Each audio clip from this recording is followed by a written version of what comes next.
Hi, we have the AP Physics 1 past paper 2017. We are discussing the section free response questions.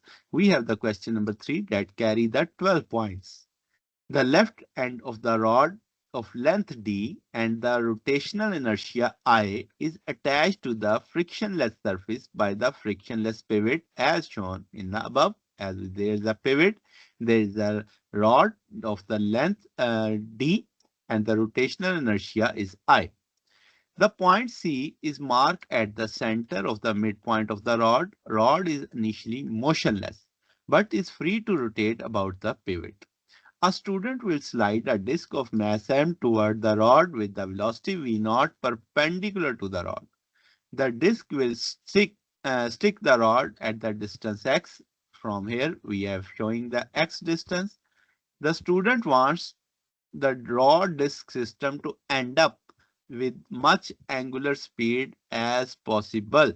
Now, this is his task, yeah, his wish.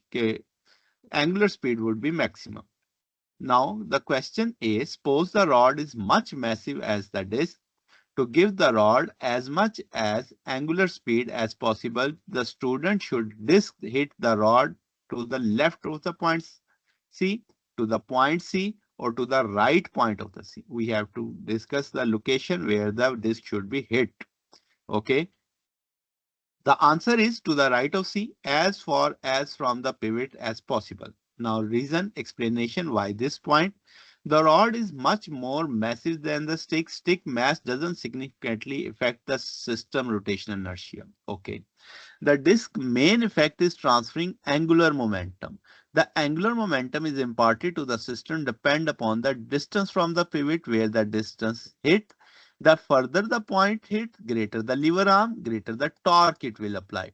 Hitting to the right of C mean larger distance of x leading the higher angular speed. We know the torque is directly proportional to rate of change of angular momentum. When torque is larger, there is a greater change in angular momentum. So greater change in angular momentum implies the greater angular speed because moment of inertia is not going to change. Only the angular speed will be changed.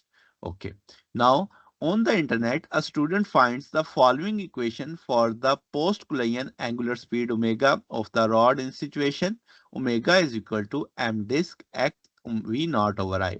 Regardless whether this equation for the angular speed is correct, does this agree your qualitative reasoning in the part A? In other words, does this equation of omega have expected dependence as per reason in a part A? This is the for the 2 point question. Answer is yes. The equation implies omega increase as we x increase. So matching our conclusion in a part A to hit further point the pivot will be the more angular speed. So that's satisfied. Another student driving the equation for the post-Coulombian angular speed omega of the rod makes mistake and come up with the omega is equal to I x v naught m disk over d4. Without driving the correct equation, how can you tell this equation is not plausible? In other words, what it does not make physical sense. Explain your reasoning. Answer is this equation is not plausible because omega proportional in this case is I, moment of inertia. Increasing the rotational inertia would increase the omega, which doesn't make sense because it is inversely proportional. L is equal to I omega. If angular momentum always remains constant, so how is it possible if a moment of inertia is increasing and omega is also increasing? That is not possible because we have to fix the angular momentum constant. In next, omega is inversely proportional to the mass of the disk. Let's say if the disk mass is zero, let's say not moving, there is no moving mass, there is no initial angular momentum to give the rod. Final angular speed must be zero. Clearly impossible in this case is also. So from these two situation, we can say this equation is have no physical sense. Okay. The from D and E, don't assume the rod is much more massive than the disk. Okay. Immediately before colliding the rod, the disk rotational inertia about the pivot is m disk x square. Angular momentum with respect to the pivot is mvx. Derive the equation for the post-Collision angular speed omega of the rod. Answer your in term of d, mass, moment of inertia, position, and the velocity. And physical constant as appropriate. Angular momentum about the point is conserved during the collision when no external torque is involved. Initial angular momentum before the collision come only from the disk motion relative to the pivot. So initial angular momentum as it is provided, we have m disk v naught x. V is perpendicular to the rod. The perpendicular distance is the moment arm as we come to know. After collision, final angular momentum should be L final, I final omega. There is a now this stick to the rod.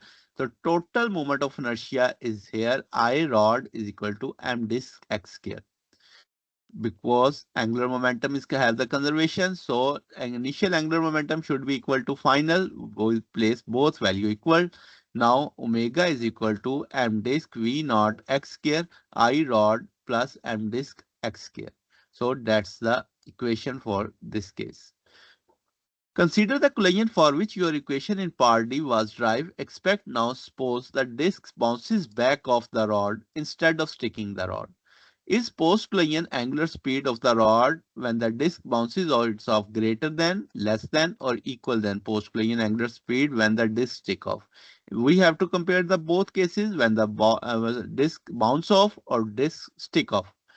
So answer is in this case when the disk bounce back, so that would be greater angular speed. Why? We have to consider when the disk bouncing backward, collision is generally more elastic unlike the sticking. In bouncing collision, the change in the disk linear momentum is larger because its direction is reversed, so impulse on a rod is greater. This imparts the more angular momentum to the rod as compared to sticking case where kinetic energy is lost and momentum is transferred is smaller in previous case when the disc stick to the rod. Okay, so the angular momentum is directly proportional to omega when angular momentum is larger and the angular speed would be larger.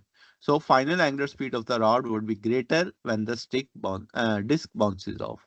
So that's the answer. If you have any query, kindly ask in a comment. If you like the content, kindly subscribe and share with your friends. Okay, take care.